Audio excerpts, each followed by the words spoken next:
کہ وہ قانون آخر کس آئین کے تابع بنیں گے یا وہ رولز آخر کس قانون کے تابع ہوں گے جن کے ذریعے عدالتوں کی کارروائی کو آگے بڑھایا جائے گا. اور میرا خیال ہے کہ آخر کار کسی نہ کسی level per supreme court of Pakistan کی کارروائی یا ہماری ہائی کورٹس کو یا لوور کورٹس کی کارروائی کو ریگولیٹ کرنا پڑے گا, اور اسی لیے یہ ایکٹ آف پارلیمنٹ لایا گیا. کیونکہ اگر عمر عطا بندیال صاحب اپنا سارے کا سارا ٹینیور اپنے ہم خیالوں کی مدد سے عمران داری کے چکر کے اندر گزار سکتے ہیں, تو کل کو کوئی اور جج بھی ایسا آ سکتا ہے جو اسی حوالے سے من پسند فیصلوں کے لیے من پسند دوستوں کے پاس بیٹھ کر پاکستان کی قسمت کا فیصلہ کرے, اور بالکل ویسے ہی تشریح کرے جیسے صدارتی ریفرنس میں کی گئی تھی, جس کے بارے میں موجودہ ججز کا بھی یہ ماننا ہے اور قانونی ماہرین کی ایک بڑی تعداد کا بھی یہ ماننا ہے کہ صرف اور صرف حمزہ شہباز شریف کو وزارت اعلیٰ سے ہٹانے کے لیے آئین کی تشریح اس طرح کر دی گئی کہ آئین کو اثر نو تحریر کر دیا گیا, اور یہ وہ ڈومین ہے جس کے اوپر آ کر یہ جو ایکٹ آف پارلیمنٹ ہے یہ اب اس کے راستے میں رکاوٹ پیدا کرے گا, کیونکہ یہاں پر آ کر اس چیز کو حتمی طور پر ثابت کر دیا جائے گا, یا آج کا فیصلہ اس پر مور لگا دے گا کہ جناب یہ جو قانون سازی ہے یہ سولی رائٹ ہے, اکلوتا رائٹ ہے پاکستان کی پارلیمنٹ کا, اور پاکستان کی پارلیمنٹ کے علاوہ کسی غیر منتخب شخص کے پاس اس بات کا کوئی اختیار نہیں ہے کہ وہ آئین کی من مانی جو ہے تحریف کرے یا اپنی مرضی کے مطابق آئین کے کسی آرٹیکل میں اضافہ یا کمی کر سکے کسی بھی آئینی تشریح کی آڑ لے کر. لہٰذا بہت ہی امپورٹنٹ دن ہے. اب اس کے اثرات کیا ہوں گے یقینی طور پر یہ آج ہی کے دن واضح ہوگا. البتہ نواز شریف صاحب کی وطن واپسی کے حوالے سے آج کا دن اور یہ فیصلہ بہت زیادہ امپورٹنس کا حامل ہے. اب اگر دیکھا جائے تو پاکستان مسلم لیگ نون نے بھی سنجیدگی کے ساتھ نواز شریف صاحب کی وطن واپسی کے لیے ماحول کو بنانا شروع کر دیا ہے, اور اس سے پہلے شاہدرہ کے اندر جو شو تھا وہ کسی حد تک اس کو کارننگ میٹنگ کے حد تک تو درست تھا, اس کو جلسہ قرار نہیں دیا جا سکتا تھا. البتہ کل لاہور میں ٹھوکر نیاز بے کے مقام پر مسلم لیگ نون کی طرف سے ایک پاور شو کا انعقاد کیا گیا, اور وہ ایک اچھا امپریسو پاور شو تھا. میں یہ نہیں کہتا کہ وہ یہ ایک ایسا پاور شو تھا جس نے عمران خان کے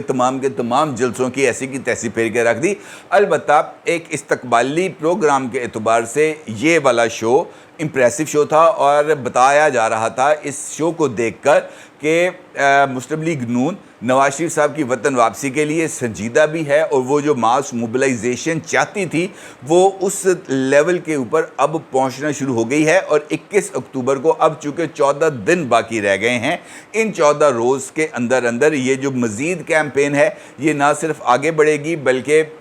مسلم لیگ نون کو امید ہے کہ وہ کم از کم 5 لاکھ افراد مینار پاکستان لے کر جمع ہو جائیں گے. اور کل کی والی تقریب سے خطاب کیا ہے مریم نواز نے, اور مریم نواز نے ایک مرتبہ پھر جو نواز شریف صاحب کی وطن واپسی کو کسی اور ایجنڈے سے جوڑنے کی بجائے اس کو جو ہے براہ راست عوام کے ساتھ لنک کرنے کی کوشش کی. اور میرا خیال ہے کہ یہ ایک اچھی اسٹریٹجی ہے بنسبت اس کے کہ ہم وہاں پر مریم صاحبہ جو ہیں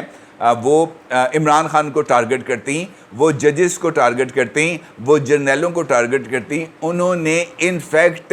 اپنا مزاحمتی بیانیے کو پس سے پشت ڈالتے ہوئے انتخابی بیانیے کی بنیاد رکھی ہے. اور یہ جو ٹرانزیشن ہے اس وقت مسلم لیگ نون کی کہ وہ براہ راست الیکٹورل پالیٹکس کے اندر جا رہے ہیں, انفیکٹ یہ اس بات کی علامت ہے کہ مسلم لیگ نون جو حقیقی عوامی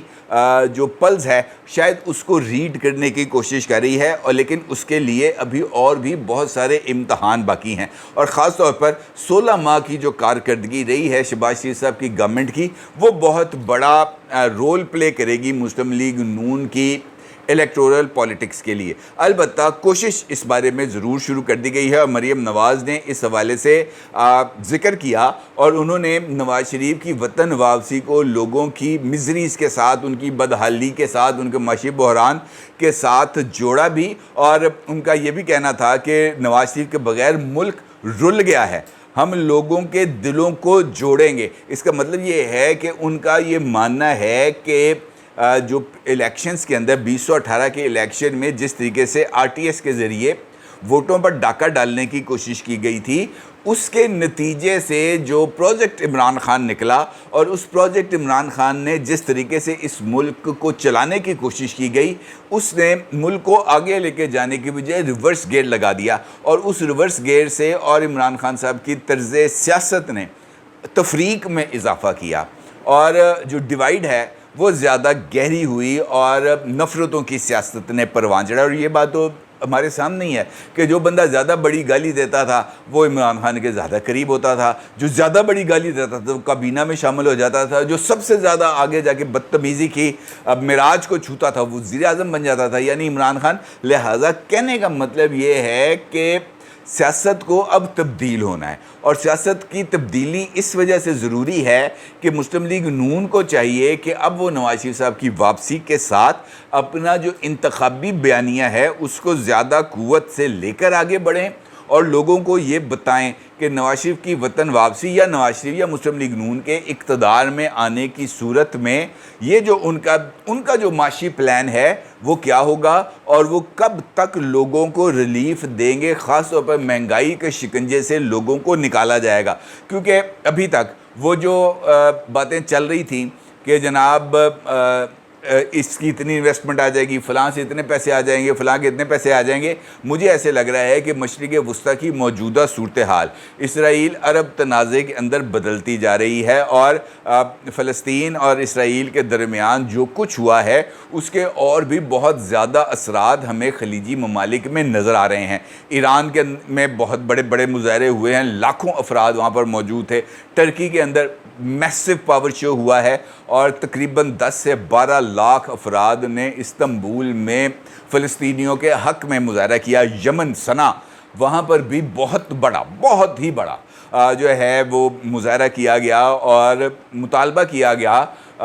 لیڈرشپ سے عرب ممالک کی کہ جناب آپ کو فلسطین کو اب حق دلانا ہے۔ اور یہ والی جو اویئرنیس ہے یہ انفیکٹ اگر آگے بڑھتی ہے یا اسرائیل اور زیادہ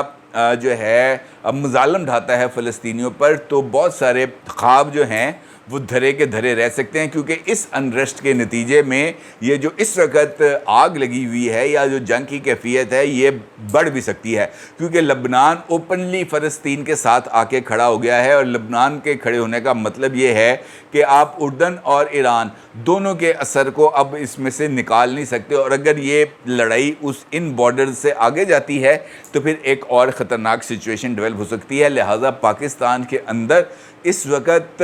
انریسٹ ہونا کسی بھی صورت قابل قبول نہیں ہے، کیونکہ اگر آپ غور کریں تو جو انڈین پرائم منسٹر کا اسٹیٹمنٹ آئی ہے اور انہوں نے سارے کا سارا ملبہ جو ہے وہ مسلمانوں پر ڈال کر اسرائیل کو بلینک چیک دیا ہے، وہ اس بات کی طرف اشارہ کرتا ہے کہ دنیا اس وقت خاص طور پر فلسطینیوں کے خون کو بالکل پانی سمجھتی ہے، ان کی کوئی ویلیو نہیں ہے۔ لہٰذا اس سارے سینیریو میں پاکستان اپنے لیے ایک الگ اس وقت جنگ لڑ رہا ہے۔ ایک جانب اس کو آئین، قانون اور اداروں کی بالادستی کی لڑائی درپیش ہے، پاکستان کے عوام کو مہنگائی اور لاقانونیت کی لڑائی درپیش ہے، اور اس سے بڑھ کر پاکستان کو معیشت کی بحالی کا چیلنج درپیش ہے، اور اس کے لیے اس کو دوستوں کا تعاون درکار ہے، اور دوستوں کے اپنے آنگن میں آگ لگی پڑی ہے۔ لہٰذا یہ سچویشن کوئی اتنی زیادہ آسان نہیں ہے، اور میرا یہ خیال ہے کہ آج ہونے والا فیصلہ بھی اس بات کا اشارہ دے گا یا اس بات کو جو ہے مزید پختہ کرے گا کہ آئین اور قانون کی حکمرانی کے ذریعے ہی وہ تمام خوابوں کی تعبیر ممکن ہے جس کے بارے میں جو ہے طویل عرصے سے ہم لوگوں نے اپنی آنکھوں میں سجائے ہوئے ہیں، ایک باوقار، باعزت اور خوشحال پاکستان کے۔ اللہ کرے کہ یہ خواب ہمارے جلد از جلد پورے ہو جائیں۔ اپنی رائے کو ضرور اظہار کیجیے گا۔ آپ کا بہت شکریہ۔ اللہ حافظ۔